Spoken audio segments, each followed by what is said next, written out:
नमस्कार बच्चों। आज मैं आपको पार्ट ऑफ स्पीच के बारे में बताऊंगा। बच्चों, कई शब्दों से मिलकर एक वाक्य बनता है। व्याकरण के अनुसार यदि शब्द क्रम में रखे गए हैं तो वाक्य का अर्थ स्पष्ट हो जाता है। वाक्य में रखे गए शब्द अलग अलग होते हैं, उनके काम भी अलग अलग होते हैं। कार्यों के अनुसार शब्दों को निम्न भागों में विभक्त किया जाता है, जिन्हें हम पार्ट ऑफ स्पीच कहते हैं। नंबर 1 नाउन है। इसकी डेफिनेशन देखिए आप लोग। किसी व्यक्ति, वस्तु, स्थान तथा गुण के नाम को संज्ञा कहते हैं, जैसे मोहन, दिल्ली, कच्छा, सोना, घोड़ा, ईमानदारी आदि। Number 2 pronoun. इसको हिंदी में कहते हैं सर्वनाम।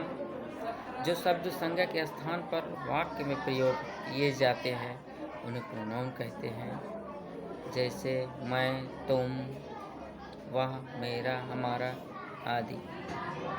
नंबर 3 पे आता है वर्ब, जिसे हिंदी में क्रिया कहते हैं। इन शब्दों से काम का होना पाया जाता है या जिनके प्रयोग से वाक्य का अर्थ स्पष्ट हो जाता है उन्हें वर्ब कहते हैं, जैसे खाना, पीना, सोना, नहाना आदि। नंबर 4 पे आता है एडजेक्टिव, जिसको हिंदी में विशेषण कहते हैं। जो शब्द किसी संज्ञा या सर्वनाम की विशेषता प्रकट करता है उसे एडजेक्टिव कहते हैं, जैसे काला, मोटा, लंबा, चालाक, डरपोक, सुंदर आदि।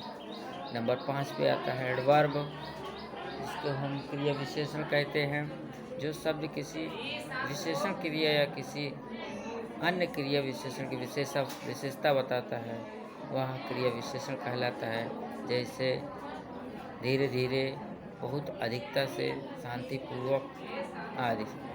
नंबर 6 पे आता है प्रीपोजिशन, जिसको हम अंग्रेजी में संबंध बोधक कहते हैं। इसकी डेफिनेशन देखिए आप लोग। जो बच्चे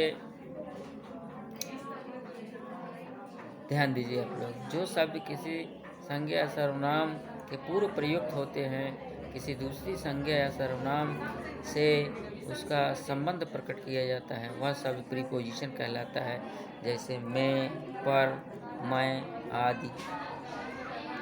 नंबर 7 है कंजक्शन, जिसको हिंदी में समुच्चय बोधक कहते हैं।